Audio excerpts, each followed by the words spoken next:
नौकर भीमा को जब राजा के बुरे इरादे का पता चलता है कि दुष्ट राजा जब अपनी ही सगी पुत्री के बारे में गंदे विचार पाल रहा है, तो वो तेजी के साथ अपने घोड़े को विलासनगर की ओर दौड़ा देता है। पुराने समय में जब राजा महाराजाओं का विवाह होता था, तब लड़की का पिता अपनी बेटी को धन दहेज के साथ ही नौकर चाकर भी दिया करते थे। नौकर भीमा भी ठीक उसी तरह रानी प्रेमलता के साथ विलासपुर आया था, इसलिए वो हमेशा से ही रानी प्रेमलता के प्रति वफादार रहा था।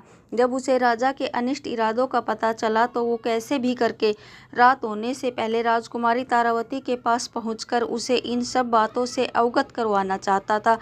तो वो तेजी के साथ विलासनगर की ओर बढ़ रहा था। इधर जब राजा मदनपाल के द्वारा भेजे गए संदेश की सूचना राजा धर्मपाल के पुत्र अभिमन्यु को लगी, तो वो बेचारा एकदम सन्न रह गया। राजकुमार की हालत ऐसी थी कि काटो तो खून नहीं, जैसे उसके शरीर में प्राण ही ना हो।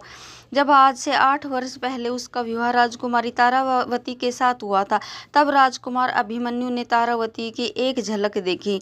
वो उसकी कजरारी आंखें, वो मासूम चेहरा, तब से ही वो राजकुमारी के साथ अपना जीवन बिताने के सपने संजो रहा था। इन बीते वर्षों का एक एक दिन उसे यही सोचकर काटा था कि एक दिन तो ऐसा आएगा जब उसकी पत्नी यानी राजकुमारी तारावती उसके पास आ जाएगी। भारी हृदय और आंखों में आंसू लिए राजकुमार अभिमन्यु को बिल्कुल भी यकीन नहीं हो रहा था कि उसकी पत्नी अब इस दुनिया में नहीं रही।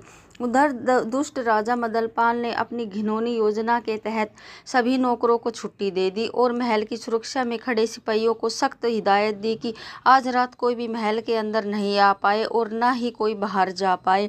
दिन ढल चुका था, शाम हो चुकी थी। शाम होते होते नौकर भीमा भी राजमहल के मुख्य द्वार पर पहुंच गया। पर जब वो अंदर जाने लगा, तो वहाँ मौजूद पहरेदारों ने उसे रोक लिया और बोले, क्या तुम्हें पता नहीं कि आज महाराज ने सभी को छुट्टी दे रखी है?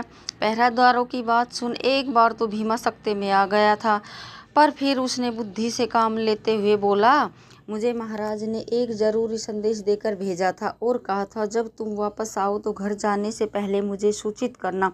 मैं तो बस उन्हीं के आदेश का पालन कर रहा हूँ। भीमा की बात सुन पहरेदारों ने उसे अंदर जाने दिया।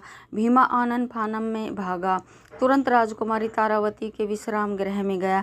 जब वो राजकुमारी के कक्ष में गया तो देखा कि राजकुमारी तारा गहरी सोच में बैठी हुई है। भीमा के कक्ष में आते ही राजकुमारी तारा की तंद्रा टूट गई। एक नौकर को वो बिना इजाज़त के अपने कमरे में देख वो एकदम सकपका गई।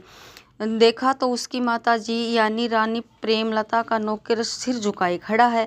उसे देख राजकुमारी तारावती क्रोधित तो चिल्लाने ही वाली थी कि भीमा हाथ जोड़कर